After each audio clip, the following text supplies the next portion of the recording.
لله الحمد لله وكفى سلام على عباده الذين اصطفى أما بعد. عن أبي هريرة رضي الله عنه أن النبي صلى الله عليه وسلم قال: من أدرك من الصبح ركعة قبل أن تطلع الشمس فقد أدرك الصبح، ومن أدرك ركعة من العصر قبل أن تغرب الشمس فقد أدرك العصر. معززین، ہماری بحث جو نماز سے متعلق، نماز کے اوقات سے متعلق زیر بحث تھی، اس میں 3 مکروہ اوقات، 5 مکروہ اوقات میں سے 2 کے متعلق ہم نے تفصیلی گفتگو کر لی. بقیہ 3 مکروہ اوقات، ایک آفتاب طلوع ہوتے وقت، دوسرا آفتاب غروب ہوتے وقت، اور تیسرا عین دوپہر کے وقت یعنی زوال کے وقت. یہ تینوں مکروہ اوقات ہیں. کس اعتبار سے مکروہ اوقات ہیں؟ اس میں نماز پڑھنا مکروہ ہے. اوقات فی نفسہ ہی مکروہ نہیں ہے، بلکہ ان اوقات میں نماز پڑھنا مکروہ ہے. اس کے دلائل میں نے پچھلے درس میں آپ کے سامنے پیش کی تھی، اور صحابہ کے بعض آثار بھی میں نے آپ کے سامنے پیش کی تھی، جس میں سے حضرت علی رضی اللہ عنہ کا اثر، اسی طرح عبداللہ بن عباس رضی اللہ عنہ کا اثر، جس میں انہوں نے عین آفتاب غروب کے وقت نماز جنازہ پڑھانے سے روکا اور اسی طرح دفنانے سے روکا.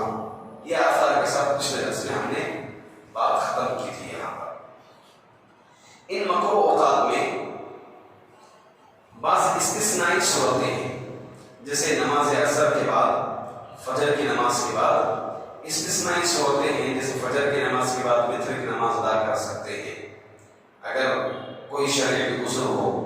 ویسے ہی عصر کی نماز کے بعد تحیۃ المسجد ہو یا دیگر نمازیں جو ہم پچھلے درس میں جانے تھے. اسی طرح ان تینوں اوقات میں بھی استثنائی صورتیں ہوں گی. سب سے پہلے عین آفتاب طلوع ہوتے وقت اور عین آفتاب غروب ہوتے وقت، ان دونوں کے متعلق جان لیں گے. وہ یہ کہ اگر کسی کی فرض نماز وقت پر نہ پڑھ سکا شرعی عذر کی وجہ سے، یا پھر ایسی خاتون ہے جو عین غروب آفتاب سے پہلے پہلے پاک ہو جاتی ہے حیض سے، تو ایسی خاتون پاک ہونے کے بعد اگر 1 رکعت کا وقت بھی پا لیتی ہے اور سورج غروب ہونے سے پہلے نماز کے لیے کھڑے ہو جاتی ہے، 1 رکعت پا لیتی ہے، تو یہ استثنائی صورت ہے. اب اس کے بعد سورج غروب ہوتے رہتا ہے تو اس سمے یہ نماز اس کی قبول ہو جائے گی اور اس کے لیے استثنائی صورت ہوگی.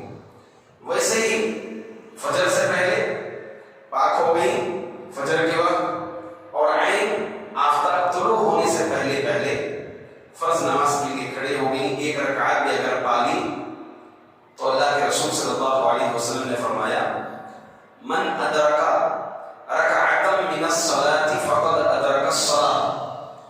جو کوئی نماز کی 1 رکعت بھی پا لیا تو اس نے نماز پا لیا، مطلب جماعت کا ثواب اس نے پا لیا. ایک عام دلیل ہے. 4 رکعت عشاء کی نماز ہے، 1 رکعت بھی اگر عشاء کی نماز آخر رکعت بھی پا لیتا ہے تو جماعت کا ثواب اس کو مل جاتا ہے. ویسے ہی اللہ کے رسول صلی اللہ علیہ وسلم وقت کے متعلق فرمایا کہ عصر کا چونکہ آخری وقت کیا ہے، عصر کا بلا عذر اگر کوئی بالعذر پڑھتا ہے تو اس کا آخری وقت غروب آفتاب تک ہے عصر کا، اگر عذر کے ساتھ، ورنہ بلا عذر تو اس کو عصر کی نماز سائے کے دگنا ہونے کے بعد، ڈبل ہونے کے بعد اس کا نماز پڑھنا بعض علماء کرام نے مکروہ قرار دیا ہے. ہم پچھلے درس میں جانے تھے.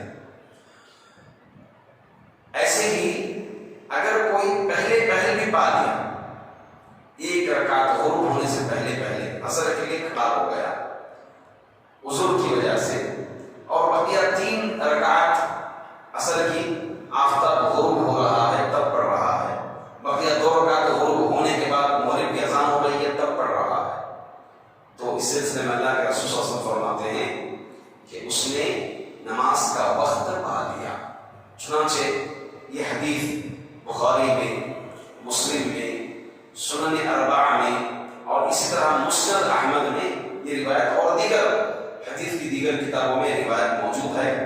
آپ صلی اللہ علیہ وسلم فرماتے ہیں من ادرک من الصبح رکعتا قبل ان تطلع الشمس فقد ادرک الصبح ومن ادرک رکعتا من العصر قبل ان تغرب الشمس فقد ادرک العصر۔ آپ صلی اللہ علیہ وسلم فرماتے ہیں کہ جو کوئی صبح کی 1 رکعت نماز بھی سورج کے طلوع ہونے سے پہلے پا لیا، سورج کے طلوع ہونے سے پہلے پا لیا تو گویا اس نے فجر کی نماز پا لیا۔ اسی طرح جو کوئی نماز عصر سورج کے غروب ہونے سے پہلے پا لیا تو گویا اس نے نماز عصر پا لیا۔ اب یہاں پر نماز عصر 1 رکعت پانے سے نماز عصر پانے کا کیا مطلب ہے؟ کچھ لوگ غلط مطلب بھی نکالتے ہیں، وہ یہ کہ 1 رکعت پڑھ لیا تو بس کافی ہے، سلام کر دیا عصر کی نماز پوری پا لیا۔ نہیں، یہ مطلب نہیں ہے، بلکہ اس کا مطلب علماء نے یہ بتایا ہے نماز کو پا لیا یعنی نماز کو فوت ہونے نہیں دیا، نماز کو ضائع ہونے نہیں دیا، بلکہ وقت کو پا لیا اس نے۔ اس کی واضح دلیل اللہ کے رسول صلی اللہ علیہ وسلم ان الفاظ میں کرتے ہیں اذا ادرک احدکم سجدۃ من صلاۃ العصر قبل ان تغرب الشمس فلیتم صلاتہ، تمہیں کا کوئی نماز عصر کا 1 سجدہ بھی سورج کے غروب ہونے سے پہلے پا لیا، 1 سجدہ یعنی 1 رکعت مراد ہے، یہاں پر کوئی بھی نماز کے لیے ڈائریکٹ سجدہ نہیں کرتا، بلکہ قیام کر کے رکوع کر کے پھر رکوع سے اٹھ کر اس کے بعد سجدہ کرتا ہے، تو یہاں پر 1 سجدہ پا لیا یعنی 1 رکعت اس نے پا لیا۔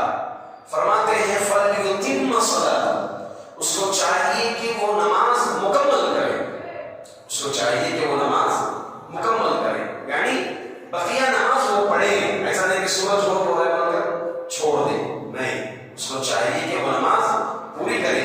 اسی طرح سے مزید الفاظ ہیں وَإِذَا أَدْرَكَ سَجْدَةً مِّن صَلَاةِ الصُّبْحِ قَبْلَ أَن تَطْلُعَ الشَّمْسُ فَلْيُتِمَّ صَلَاتَهُ، اسی طرح کوئی نماز فجر کا 1 سجدہ بھی سورج کے طلوع ہونے سے پہلے پا لے فَلْيُتِمَّ صَلَاتَهُ، اس کو چاہیے کہ وہ اپنی نماز مکمل کرے۔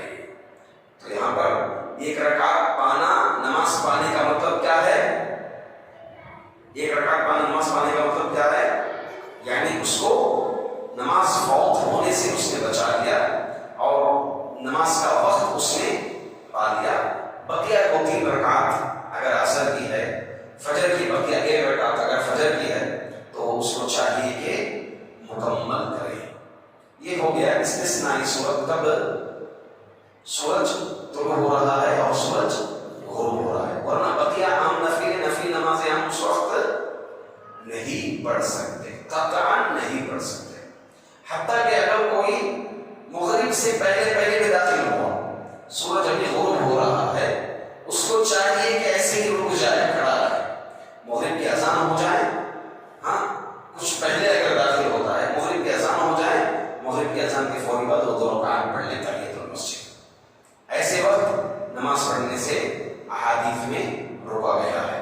اب رہا 5واں وقت، اس سلسلے میں آپ کو یہ بتا دوں کہ حناف کا مسلک امام ابو حنیفہ رحمۃ اللہ علیہ اس وقت میں نماز کو باطل قرار دے دیتے ہیں، یعنی کوئی شخص سورج طلوع ہونے سے پہلے نماز کے لیے کھڑا ہو گیا 1 رکعت، بقیہ 1 رکعت کے وقت سورج طلوع ہو رہا ہے تو امام ابو حنیفہ رحمۃ اللہ علیہ کے نزدیک نماز باطل ہو گئی اس کی۔ اسی طرح عصر کی نماز کی 1 رکعت پا لیا، بقیہ 3 رکعت سورج غروب ہو رہا ہے پڑھ رہا ہے تو ان کے نزدیک نماز باطل ہو گئی، جبکہ خود ان کے شارع شاگرد ابو یوسف رحمۃ اللہ علیہ، آپ ان سے ڈائریکٹ علم حاصل کیا امام ابو حنیفہ سے، اور امام ابو حنیفہ کے بھی شاگرد ہیں وہ، اس کے بعد امام مالک رحمۃ اللہ علیہ سے انہوں نے علم حاصل کیا۔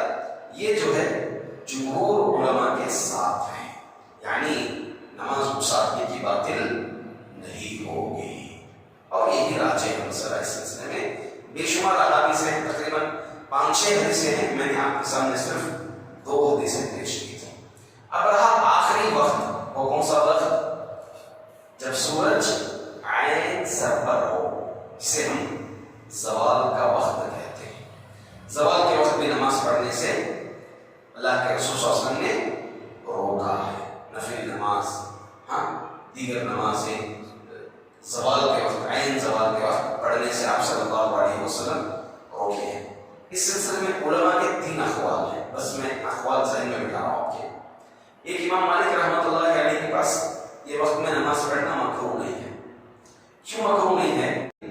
زوال کے وقت نماز، نفل نماز مومن پڑھ سکتا ہے، یہ قول امام شافعی رحمۃ اللہ علیہ اور جمہور کا یہی مسئلہ ہے، یہی راجح ہے۔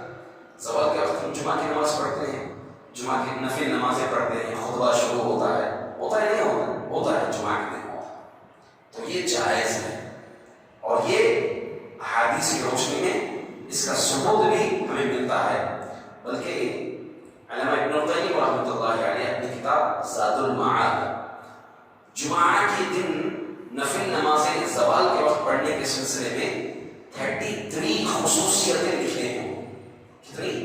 33 لکھ کر کے تقریباً ایک حصہ ہی وہ ضخیم، ایک حصہ ہی آپ نے اپنی کتاب میں نئے نسخے میں خصوصاً جو ہے ایک حصہ اس کو جو ہے شامل کیا ہے، اور اس میں ایک وجہ، ایک خصوصیت یہ بھی ذکر کرتے ہیں، اللہ کے رسول فرماتے ہیں ان جہنم تسجر الا یوم الجمعہ، جہنم بھڑکائی جاتی ہے سوائے جمعہ کے دن کے علاوہ، سوائے جمعہ کے دن کے علاوہ۔ مزید انشاءاللہ علامہ ابن القیم رحمۃ اللہ علیہ دلیلیں ذکر کیے ہیں اپنی زاد المعاد میں، ان احادیث کو آپ کے سامنے میں کر رکھا ہوا، یعنی کل ہماری گفتگو ہوگی تو جمعہ کے دن زوال کے وقت نفل نمازیں پڑھ سکتے ہیں، اسی دلیل انشاءاللہ کل کے درس میں آپ کے سامنے رکھنے کی کوشش کروں گا۔ اللہ تعالیٰ سے دعا ہے کہ اللہ رب العزت ہم تمام کو حق جاننے، حق پہچاننے، حق پر عمل کرنے کی توفیق عطا فرمائے۔ آمین۔ وآخر دعوانا